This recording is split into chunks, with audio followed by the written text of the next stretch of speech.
Well, hello there and welcome to today's office, a little video series where we try and make sense of the new normal. We really want to understand how the pandemic has impacted on the creative industries and how it's likely to change the way creatives work forever. So with that in mind, we have been speaking to leading creatives and also creative leaders to find out the impact the pandemic's had on them, how has it changed the way they work, and how it's going to change the way they work in the future. Now, as I speak to you, we have just had Freedom Day here, at least in the UK, and I'm absolutely delighted to say that means for almost the first time in this show, I am joined by somebody who really is physically with me, and that is Alice Watkinson, who is the senior designer at Innocent Drinks. So thanks for joining me. This is very exciting to be here in person, isn't it? Yeah, it's nice to be doing something in person, for sure. You can see somebody in full 3D as opposed to on the screen. But I suppose you were telling me earlier you've had a sort of very interesting sort of period at Innocent, because over the last few years, or 2 years even, you've only been in the office, 3 times you were saying? Yeah, so I've been working from home the entire lockdown, which has been interesting. Before lockdown, I don't think I really ever worked from home. It would only be like if I was really needing to get stuck into a project. So it has been a big change. And obviously prior to lockdown, you were on maternity leave as well, so it really has been a... Exactly, so that added even more time onto it. So I had a baby in 2019, in June 2019. So I was due back just after lockdown started. So obviously came back to a remote world. So yeah, that meant that it was basically 2 years before I stepped foot back in the office again, which was certainly not what I was expecting when I left. And that must be really interesting, because you've gone from you're almost like a new employee, really, haven't you? You've gone from a position where you've been outside the business for a while, then had to go back to work without actually being able to go to work. Yeah, so I think a lot of people have found this. Like, obviously for me, it was just returning to somewhere that was, quite familiar. But obviously, lots of people have started new jobs during the pandemic. We've had a lot of new people joining the team. And I think that's really tough. I think for me, at least, the brand was very familiar. A lot of stuff had changed obviously in that time, but I wasn't starting from scratch. So it didn't feel too daunting. And actually the fact that people had already sort of gone through that shaky period where we were trying to figure out how to make everything work. Everybody had already had a couple of months of that by the time I started back.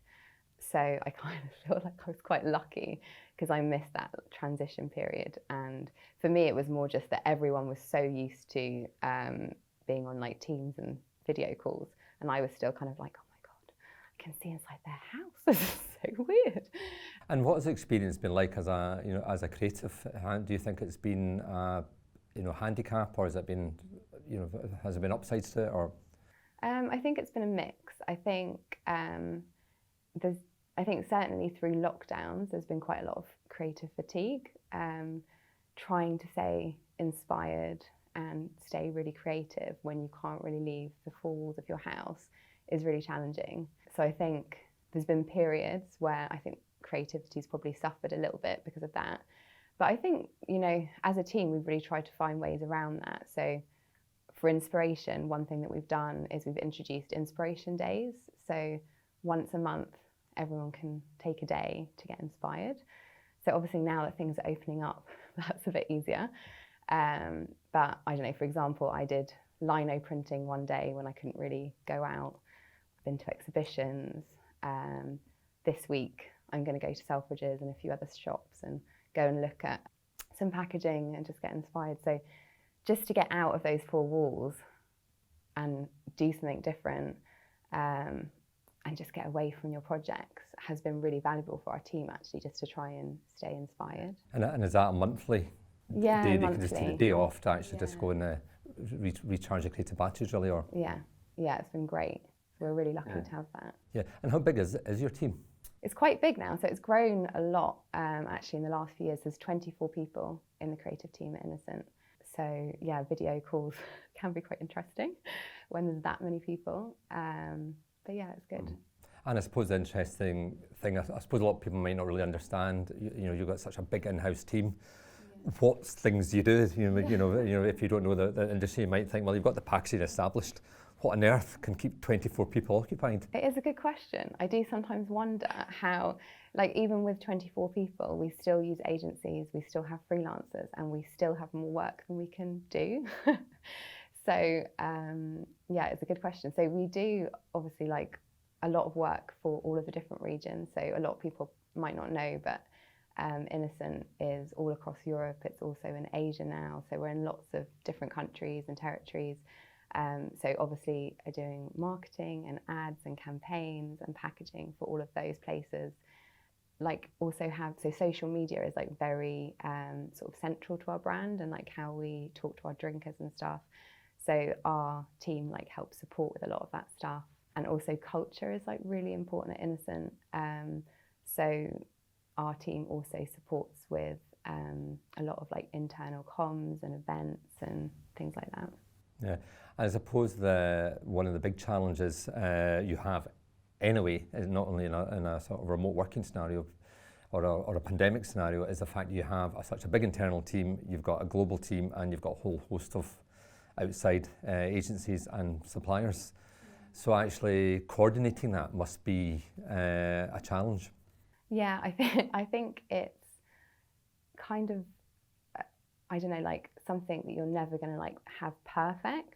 So I think we've got quite a lot of good systems in place and have done like pre-pandemic, which have really massively come into their own, I think, over the last 18 months. And I think we've just sort of tweaked those and adapted them. I think communication's just the biggest thing. I think as a company, we're probably quite good at communicating. Maybe sometimes we over-communicate. But I think for creatives, like making sure that we're bringing the clients on the journey, and as a team, we're like really quite open and working well together, and like just pulling things up if they're not working.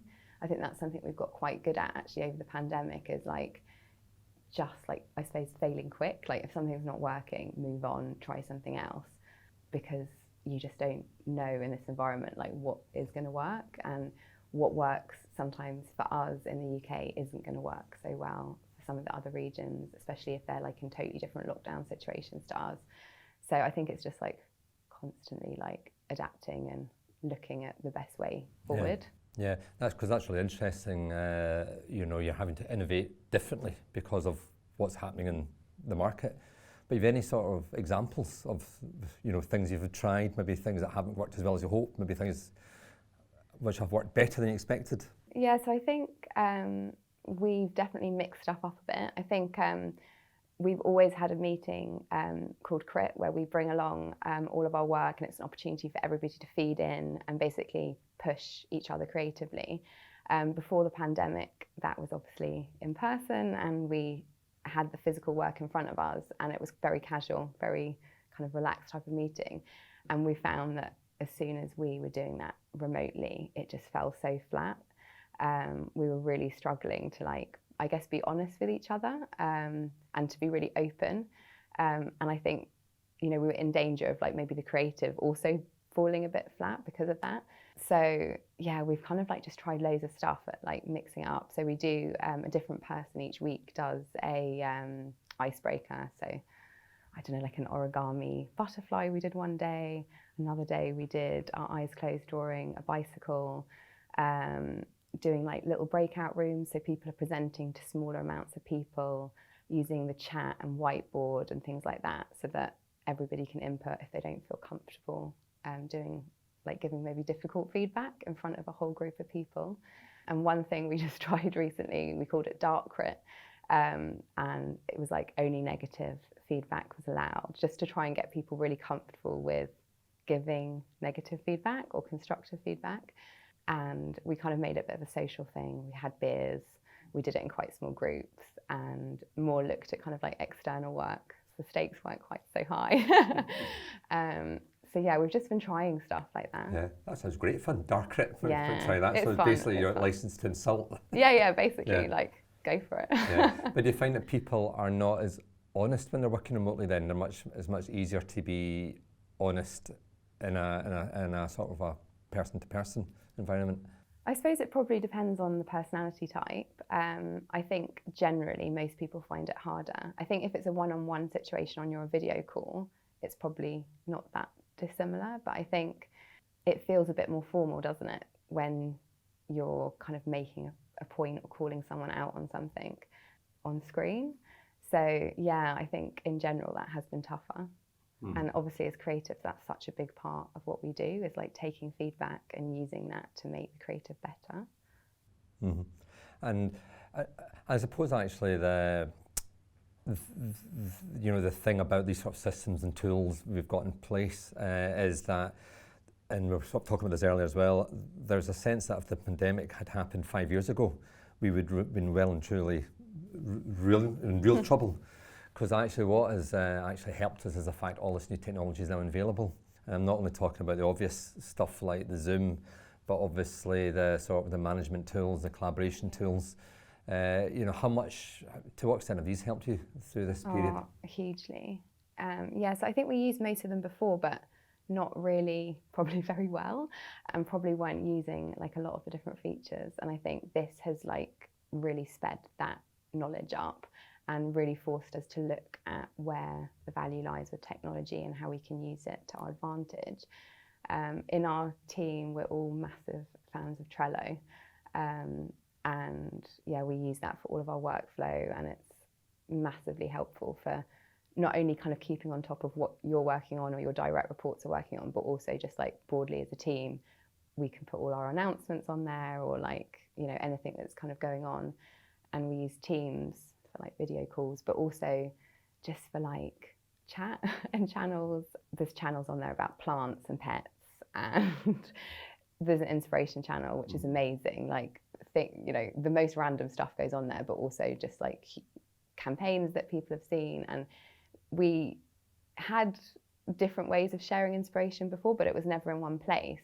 So actually now being able to just like have one place where you can just sort of flick through and look at loads of different stuff is like wonderful. Yeah, and there's a good point you make about that. I think a lot of people, the technology existed, but they didn't use half the functionality, because obviously Adobe are one of our partners in this film, and I think that's what they've discovering is that through this sort of period, people are beginning to use their systems, a lot more of the functionality, how the systems work to allow the whole, remote working, having to collaborate, and and I think that if there's a positive, that could be one of them. Actually, people will start using the technology better, even though it existed before. Yeah, I definitely think so. I think it's easy to be like a bit lazy with technology when you're really busy, and to not invest the time in kind of like looking at everything that's available, especially if you've got something that's kind of working. So I think, the pandemic has kind of really encouraged people to just take more time to explore what's out there. Yeah, there's also, I always find it quite interesting how technology is beginning to define, creativity and allow us to do all these different things. But on the other hand, creative people aren't necessarily obvious people to really embrace technology.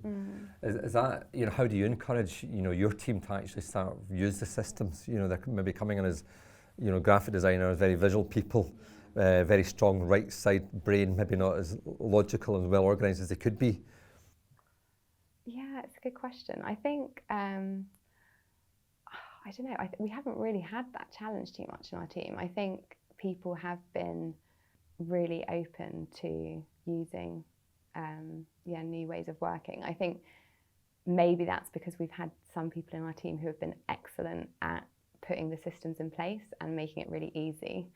So it's more kind of like, this is all set up, this is ready to go, this is all you need to do, and off you go. And going forward, will this change the way you work forever? I mean, when do you think your team will be back in the office? And when they do get back in the office, will it be a 9 to 5 like the old days?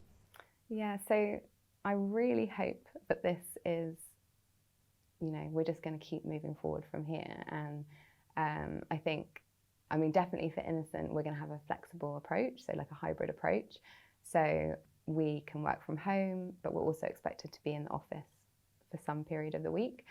I think that is best of both worlds for probably most creatives, because I think there's definitely a benefit to the flexibility, like having that headspace, being able to just go for a walk if you want to clear your head. And I mean, that's where I get a lot of ideas. But then having the office as kind of like that hub for learning, creativity, like getting that energy from your team, like being kind of like immersed in other people who are also creating. I think you probably can't quite recreate that at home on your own. Yeah, and it must also be great, you know, in some ways a big positive of this way of working, this move away from 9 to 5. It's going to sort of open up the workplace to more people really who maybe couldn't work in these very rigid sort of hours or had to guarantee that they're at a certain location, like young mothers, for example. Yeah. So do you think this will actually help, if you like, in terms of ultimately creating more diversity in the workflow and the workspace, but also give companies access to more talent? I definitely think so. I think we're already seeing that. I think already people are like doing collaborations with people that they wouldn't have done before. I just think that's not seen as a barrier anymore. So I think we'll see a lot more of that happening. Like I would like to see within our team us having, like we've got copywriters in all the regions, but before the central kind of creative hub has always much been in the UK. But I can kind of imagine going forward that perhaps we can open that up more for designers to be like based all over Europe maybe. We'll see, I don't know.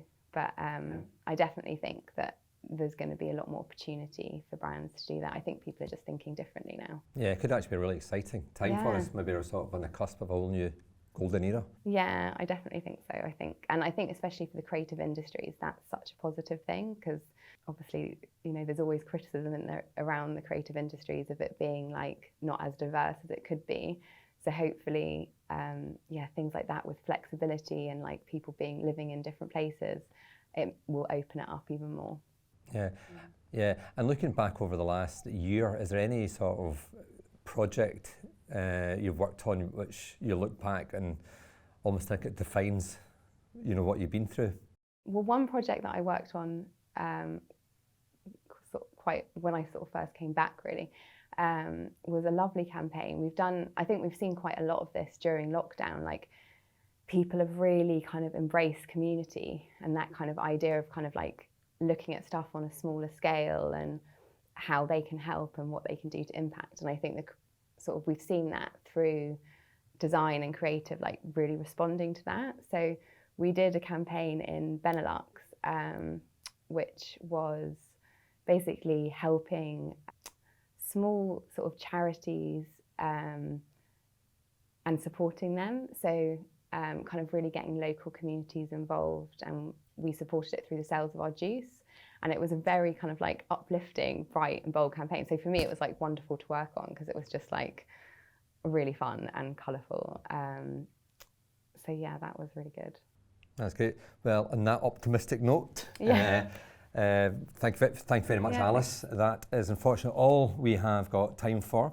But obviously we are continuing to discuss these issues in this video series, so feel free to sort of log in.